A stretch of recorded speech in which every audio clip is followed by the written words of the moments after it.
Hi friends, நீங்கள் நம்ம எதை பற்றி பார்க்க போகிறோம்னா ஹிஸ்ட்ரி ஆஃப் ஆட்டோமொபைல் பற்றி தான் பார்க்க போகிறோம். வாங்க வீடியோக்குள்ளே போய் பார்க்கலாம்.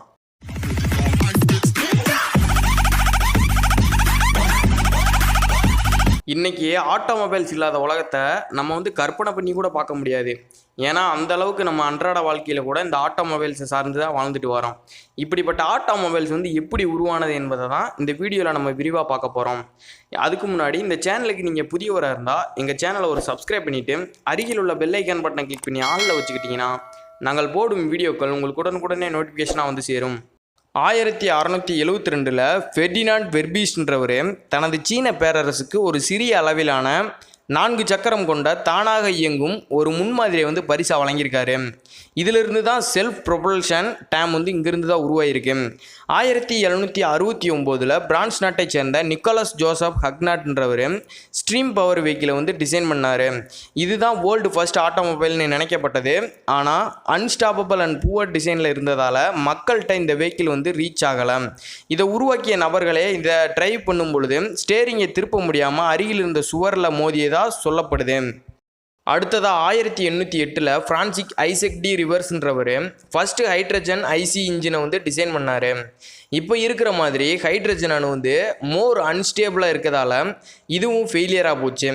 அடுத்ததாக 1861 ஜெர்மனி நாட்டை சேர்ந்த நிக்கலஸ் ஓட்டோன்றவர் பெட்ரோலில் அதிக எனர்ஜி இருக்குன்றதை நிரூபித்து அதுபடி பெட்ரோலால் இயங்கக்கூடிய இன்ஜினை டிசைன் பண்ணார். அப்போ இருக்க காலகட்டத்தில் பெட்ரோலை க்ளீன் பண்ண மட்டும்தான் யூஸ் பண்ணிட்டு இருந்திருக்காங்க. இதுவும் அந்த அளவுக்கு மக்கள்கிட்ட போய் ரீச் ஆகலை. அடுத்ததாக 1870 செக்ஃப்ரிட் மார்க்கஸ்ன்றவர் பெட்ரோல் இன்ஜினை ஒரு தள்ளுவண்டியில் ஃபிட் பண்ணி அதை மூவ் பண்ண வச்சார். இவரின் கண்டுபிடிப்பின் மூலமாகத்தான் ஆட்டோமொபைலில் அடுத்தடுத்த கண்டுபிடிப்புகள் உருவாவதற்கு ஒரு இன்ஸ்பயராக இருந்தது. கடைசியாக 1885 ஜெர்மனியைச் சேர்ந்த கார்ல் பென்ஸ்ன்றவர் மோட்டார் வேகன்ற வெஹிக்கிளை கண்டுபிடிக்கிறாரு. இந்த மோட்டார் வேகன் தான் உண்மையான உலகின் உருவாக்கப்பட்ட முதல் ஆட்டோமொபைல்னு அழைக்கப்படுது. ஏன்னா ஒரு ஆட்டோமொபைலுக்கு தேவையான அடிப்படை விஷயங்கள் எல்லாமே இந்த வெஹிக்கிளில் இருந்திருக்கு. World first 3 wheel automobile with petrol இன்ஜின்ற பேட்டனையும் கார்ல் மார்க்ஸ் வாங்கி வச்சுட்டாரு. மேலும் இந்த கார்ல் மார்க்ஸ் பற்றி சில தகவல்களை பார்ப்போம். வசதியாக இருக்கவங்கலேருந்து வசதியாக இல்லாதவங்க வரைக்கும் லக்ஸரி கார்னால் எல்லாருக்குமே பிடிக்கும். அப்படிப்பட்ட லக்ஸரி காரில் மெர்சிடஸ் பென்ஸும் ஒன்று. 1886 ஜெர்மனியில் உள்ள ஸ்டக்கார்டுன்ற பகுதியில் இந்நிறுவனமானது தொடங்கப்படுது. இந்நிறுவனத்திற்கு 2 பேர் ஃபவுண்டர்ஸ், கார்ல் மார்க்ஸ் மற்றும் கேட்லிப் டைம்லர். 1844 நவம்பர் 25 ஜெர்மனி பகுதியில் ஜோசப்பின் வேலியன்ட் ஜோஹன் ஜார்ஜ் பென்ஸ்ன்ற தம்பதிக்கு மகனாக பிறந்தவர் தான் இந்த கார்ல் பென்ஸ். இவரை தான் நம்ம ஃபாதர் ஆஃப் த ஆட்டோமொபைல் அப்படின்னு சொல்லுவோம். இவருடைய 2வது வயதிலேயே தனது தந்தையை ரயில் விபத்தில் இழந்துட்டார். தந்தை இறந்த பிறகு கார்ல் பென்ஸின் குடும்பமானது வறுமையில் வாட ஆரம்பித்தது. இவ்வாறு இருந்த நிலையிலும் அம்மாவின் அரவணைப்பில் கார்ல் மார்க்ஸ் படிக்க ஆரம்பித்தார். 15 வயதில் இயந்திர பொறியியல் தேர்வில் தேர்ச்சி பெற்று 19 வயதில் பட்டமும் பெற்றார். பிறகு இவர் பல நிறுவனங்களில் பணியாற்றினார். அவ்வப்போது அவர் மனதில் எழுந்தது மக்கள் அனைவரும் மிதிவண்டி மற்றும் குதிரை வண்டியே பயன்படுத்தி செல்வதை பார்த்து நாம் ஏன் ஆள் பலமே இல்லாத வண்டியை உருவாக்கக்கூடாது என எண்ணினார். அதன் பிறகு 1871 கார்ல் பென்ஸ் தனது 27 வயதில் ஆகஸ்ட் ரிட்டருடன் இணைந்து இரும்பு பட்டறையை உருவாக்கினார். 1872 ஜூலை 20 பெர்தா என்ற பெண்ணை திருமணம் பண்ணினார். பிறகு 5 பிள்ளைகளுக்கு தந்தையானார் கார்ல் பென்ஸ். கார்ல் பென்ஸ் முதல்ல 2 ஸ்ட்ரோக் இன்ஜினை தான் உருவாக்கி 1879 பேட்டன் ரைட் வாங்குறாரு. பிறகு clutch, gear shift, spark plug, carburettor எல்லாத்துக்கும் பேட்டன் ரைட் வாங்கிட்டாரு. 1883 பென்சன் கம்பெனியின் பெனிச்சீஸ் கேஸ் மோட்டார் அண்ட் கம்பெனியை உருவாக்குறாரு. இது 4 ஸ்ட்ரோக் இன்ஜின் உருவாக ஒரு காரணமாக இருக்குது. 1885 பென்ஸ் பேட்டனோட இணைந்த மோட்டார் வேகன் அறிமுகப்படுத்தப்படுது. இது ஒரு 3 சக்கரம் கொண்ட வாகனம். 1886 டு 1893 வரைக்கும் இந்நிறுவனமானது 25 வகையான மோட்டார் வாகனங்களை உற்பத்தி செஞ்சது.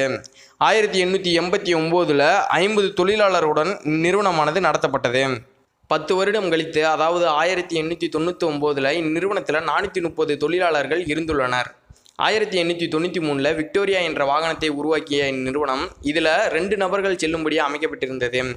இதன் வேகம் மணிக்கு 18 km/h.